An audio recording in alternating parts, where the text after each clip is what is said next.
Good morning and thank you for joining us. Bonjour et merci d'être présent. My name is Nick DeFalco with the Transportation Safety Board of Canada. We're here today to release our investigation report into the Holiday Island Ferry and to announce a nationwide investigation. The news conference will begin in English, followed by French, and there will be a question period at the end. Nous sommes ici aujourd'hui pour publier notre rapport d'enquête sur les traversiers Holiday Island. Cette présentation marque aussi le début d'une enquête nationale. La conférence de presse débutera en anglais, suivie du français, et il y aura une période de questions à la... Passenger and vehicle ferry, Holiday Island, near Wood Islands, Prince Edward Island. Our investigation found several safety deficiencies related to emergency procedures, communication, and safety oversight, all of which fall under the responsibility of the vessel's authorized representative, in this case, the Minister of Transport. As a result, the board is issuing one recommendation. It is important to note that these issues are not unique to this occurrence. They affect the safety of marine transportation across the country. This occurrence is another example of the risks related to vessel fires and the challenges of responding effectively when every second counts. I'll turn it over to Etienne, who will walk you through the sequence of events surrounding the Holiday Island occurrence and explain how and why things unfolded the way they did. Etienne. Thank you. On the morning of July 22, 2022, the Holiday Island ferry departed Caribou, Nova Scotia, bound for Wood Islands with 22 crew members and 236 passengers on board. As the vessel approached its destination, a fire broke out in the main engine room. Shortly after the fire was detected, the crew shut down the engine, attempted to close the fuel supply valves, and beached the vessel on a nearby sandbar. They deployed boat anchors and activated the carbon dioxide fixed fire suppression system to contain the fire. All passengers and non-essential crew members were safely evacuated, and a large-scale emergency response followed, involving multiple fire departments and other responders. Despite their efforts, the fire could not be extinguished and the vessel was ultimately abandoned. As the fire continued to burn into the following afternoon, the engine room filled with seawater, causing the vessel to lift noticeably to one side. At their peaks, water levels in the engine room rose above the level of the engines, which likely extinguished the fire.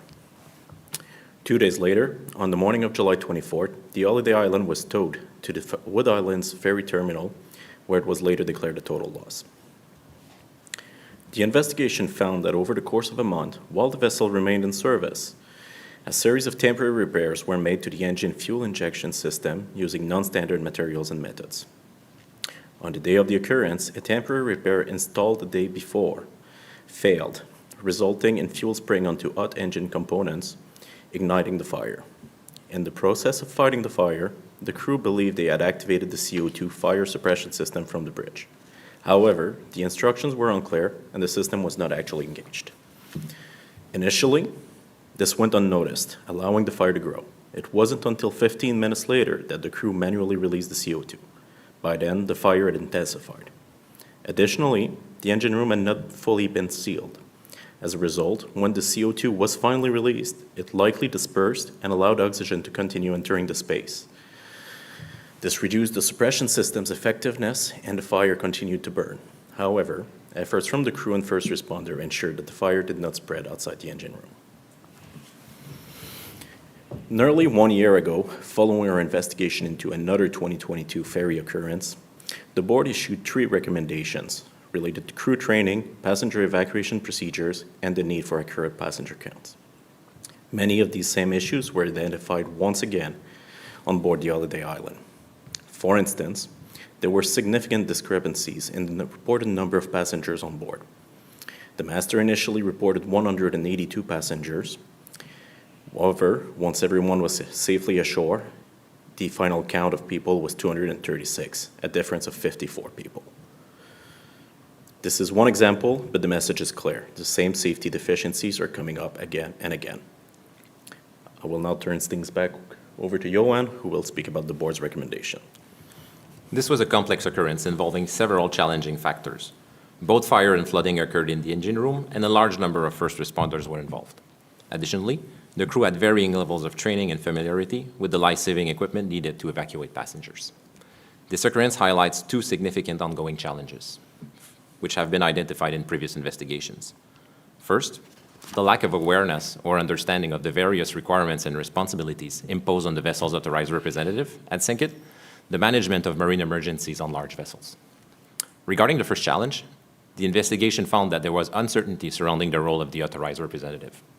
Under the Canada Shipping Act 2001, the authorized representative is legally responsible for ensuring that the vessel complies with all current safety and regulatory requirements. In this case, the Government of Canada's Minister of Transport was identified as the registered owner and authorized representative of the Holiday Island. Transport Canada had a charter agreement with Northumberland Ferries Limited, or NFL, to operate the vessel.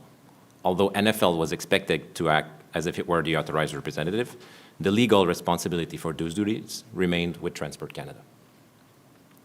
In this case, the investigation found that many staff members at Transport Canada and NFL were unsure of the role's requirements or who was responsible for carrying out the responsibilities. The lack of clarity extended into critical areas such as operations, emergency repairs, and oversight. Communications between the operator and Transport Canada were informal, and oversight of vessel maintenance and operations was limited. This is not the first time the TSB has identified issues related to the roles and responsibilities of the authorized representative. Previous investigations have identified recurring gaps in how these duties are understood and carried out. Specific duties are defined in more than 30 regulations made under the Canada Shipping Act 2001. Understanding and keeping up with such a broad scope of responsibility can be a challenging task. Transport Canada, as the regulator, expects authorized representatives to take proactive measures to learn which regulations apply to their vessel and how to follow them.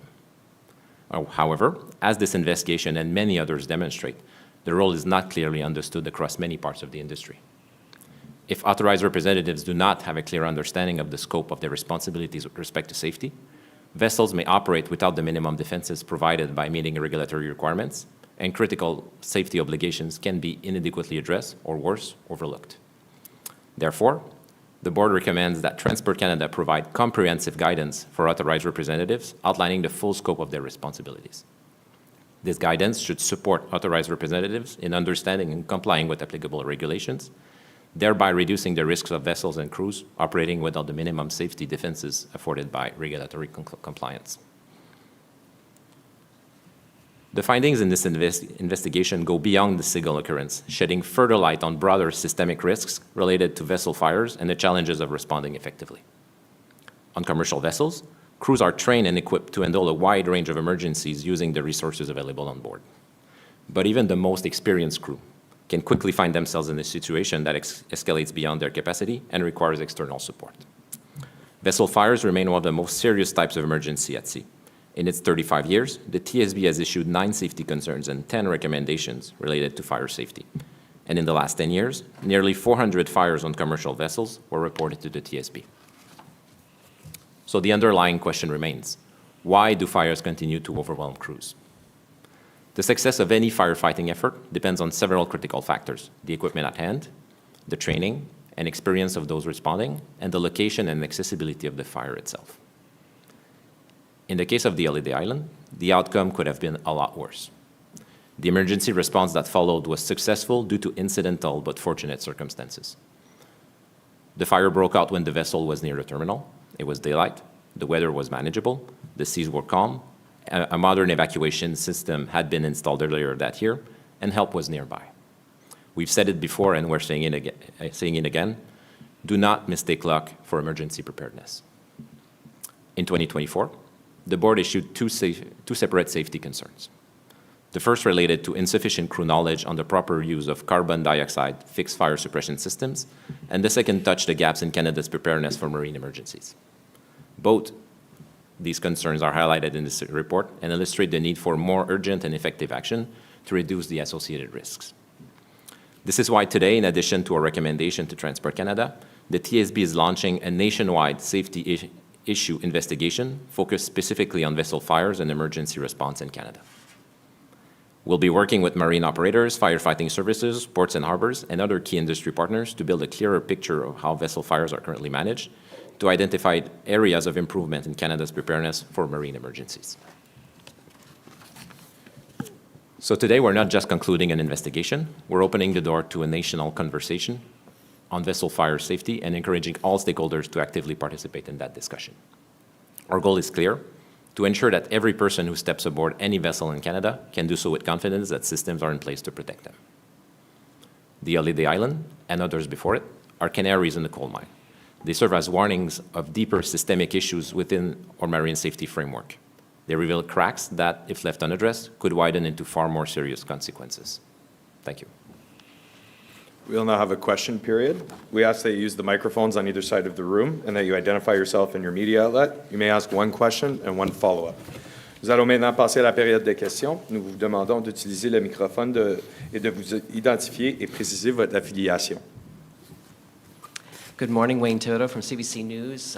Probably Etienne, but I'll let you decide. Specifically with regards to these non-standard repairs that were made on the Holiday Island, can you give us a bit of background as to what this means, non-standard repairs, why they were made, and if indeed this was the result of what we've been hearing locally, that this is an old ship that should have been decommissioned a long time ago, that basically more modern repairs couldn't be made because of the age of the ship?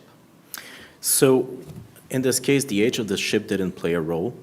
What happened is there was a small leak on the fuel rail and the injection system of the main engine. Initially, the crew repaired it using some gasket material, and they consulted the manufacturer's representative. They obtained some materials to perform other repairs.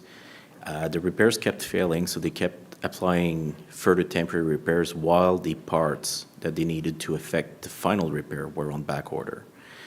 And what is especially concerning in this case is that there was no reviewed risk assessment performed by the operator of the ferry to take into account the additional risks that were posed by the presence of those temporary repairs on board.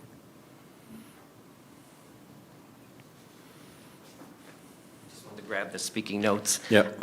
Just overall, since for my follow-up question, certainly in your comment, Johan, and both of you have made comments that, in fact, this, just to say, a national conversation on vessel fire safety is encouraging all stakeholders to sort of take part. You describe this as canary in the coal mine.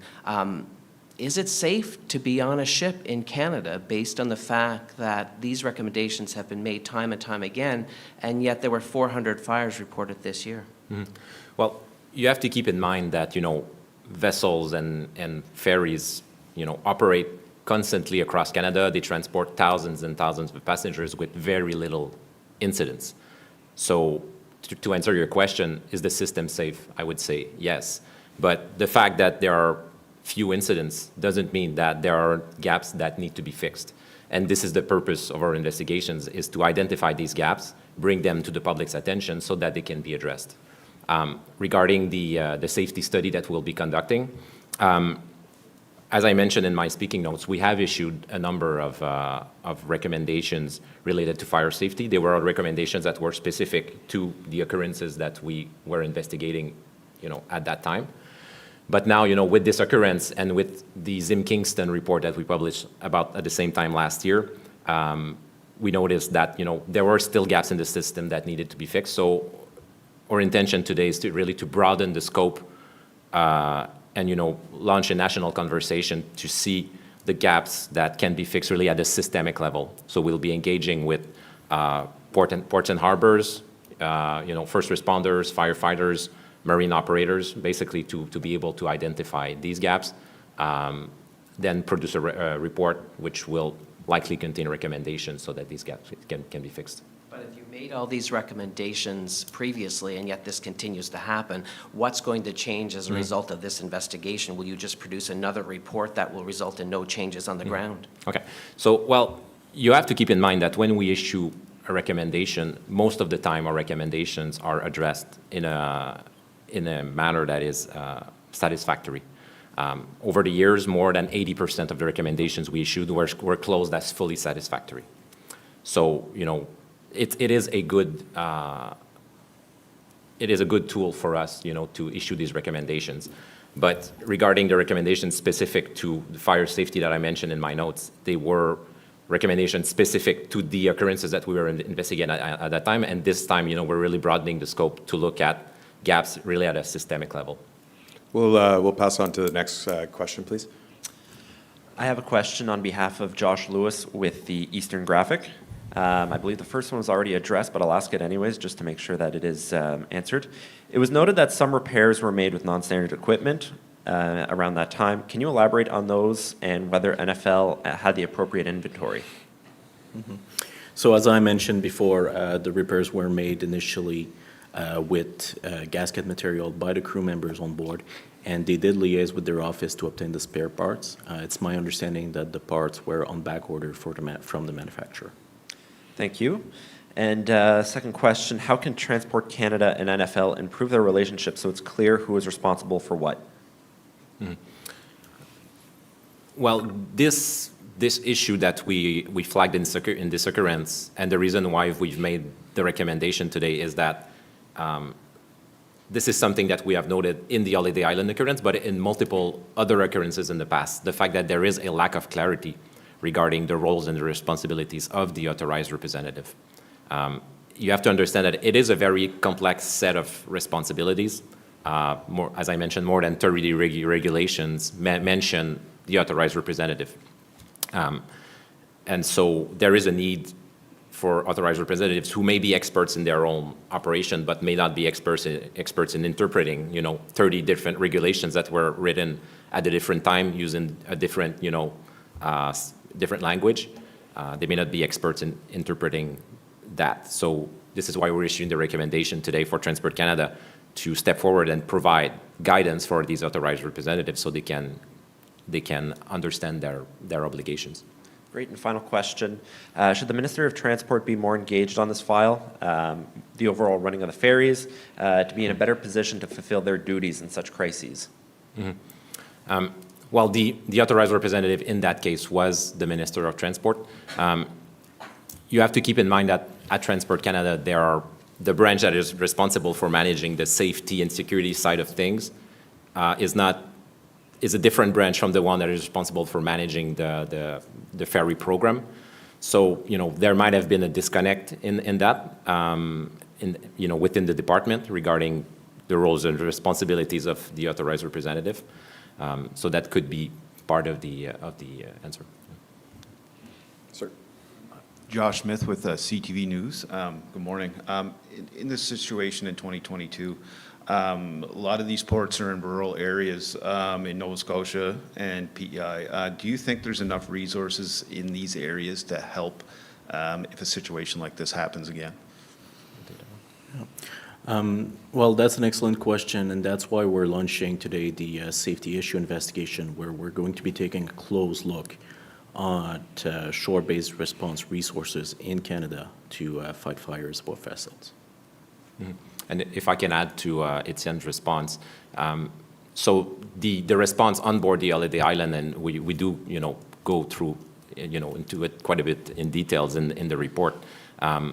There were multiple firefighters from many departments involved in the response. There were government officials, there were Transport Canada officials. So the response involved a lot of people.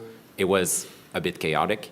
So, and we do explain in the report that, there needs to be some sort of coordinated effort to respond to these occurrences. And obviously that would also involve port authorities who have, a key role to play in this situation. If there are no other questions, we'll... On a sorry d'autres about that. questions Last question. venant en ligne. J'ai une question d'Émilie Descoteaux avec Radio-Canada. Comment le BST compte-t-il assurer un suivi de la mise en œuvre des recommandations? Mm-hmm. OK. Donc, nous, quand on émet une recommandation, le ministre responsable à qui on envoie la recommandation a 90 jours pour répondre à la recommandation, pour dire qu'est-ce qu'ils entendent faire pour répondre à la recommandation, ou s'ils ne prévoient pas y répondre directement, qu'est-ce qu'ils vont faire comme mesure alternative. Donc, nous, quand on reçoit la recommandation, on lui donne une cote qui va de insatisfaisant à pleinement satisfaisant. Et puis, à chaque année, on fait un suivi sur cette recommandation-là pour s'assurer que le dossier progresse. Comme j'ai mentionné un petit peu plus tôt là, à votre collègue, on a généralement un très bon taux de succès avec nos recommandations. Plus de 80% là, à travers les années ont été fermées comme pleinement satisfaisantes. Donc, autrement dit, la recommandation a réglé la lacune de sécurité qui avait été identifiée. Avez-vous des préoccupations quand la flotte vieillissante opérait sur certaines liaisons maritimes régionales? L'âge d'un navire n'est pas directement relié à sa sécurité. Ce qui va affecter vraiment beaucoup la sécurité d'un navire en particulier, c'est l'entretien qui est fait à bord, la façon qui est opéré, puis les procédures qui sont en place pour son opération. Donc non, on n'est pas particulièrement inquiet de l'âge de la flotte tant qu'elle est bien entretenue. Et combien de temps va durer cette enquête centrée spécifiquement sur les dangers d'incendie sur les bateaux? OK. Bien, la bonne nouvelle, c'est que l'enquête est déjà commencée. Autrement dit, nos équipes ont déjà commencé à récolter des informations qui sont dans le domaine public pour commencer à bâtir le dossier. Donc, ce qui nous reste à faire, c'est vraiment le côté vraiment plus poussé, où on va faire des entrevues, on va distribuer un sondage. On va aussi se pencher sur plusieurs autres incidents passés pour obtenir beaucoup d'informations. Lorsqu'on va avoir cette information-là, on va se lancer dans la production d'un rapport. Donc, je ne peux pas vraiment vous donner de ligne de temps. Là, ça va suivre son cours, mais le travail est déjà commencé et déjà bien avancé même, je dirais. Dernière question de sa part. Ne serait-il pas plus efficace d'élargir la conversation à la sécurité en général sur les bateaux? Bien, c'est un sujet très large. Et donc, nous, notre approche pour l'étude qu'on a lancée, c'est vraiment relié à des lacunes qu'on a remarquées relativement au feu, donc pour le Holiday Island, puis à la préparation du Canada face aux urgences qu'on a vu dans le Holiday Island, mais aussi dans le Zim Kingston l'an dernier. Donc, vraiment, ces enjeux-là sont graves, puis ils se répètent. Donc, c'est pour ça qu'on a décidé de centrer notre étude sur ce sujet-là. Merci. Et ensuite, on a quelques questions de Kéra Morellon de Radio-Canada Acadie. Mais je crois que vous avez déjà répondu aux questions. Est-ce que vous espérez que Transport Canada écoutera à vos recommandations alors qu'elles ont déjà été faites sans amélioration? Bien, la recommandation concernant les représentants autorisés, on n'a jamais émis une recommandation comme ça. C'est la première fois qu'on le fait. Comme j'ai mentionné un peu plus tôt, on a généralement un très beau taux de succès à nos recommandations. Plus de 80% là, ont été fermés comme pleinement satisfaisantes à travers les années. Puis pour celles qui sont encore ouvertes, on fait un suivi à chaque année pour s'assurer que le dossier progresse. Donc, généralement, là, ça fonctionne assez bien pour nous. Puis, on va continuer d'identifier les lacunes de sécurité puis de pousser là, les autorités à agir sur la question. Merci. Et, c'est bien. Merci. All right. Looks like there's no other questions. We'll wrap it up there. Our spokespeople will be available after a short break for interviews if anybody is interested. And we want to thank you all for attending today. Merci d'être présent. Okay. Merci. Yeah, sure.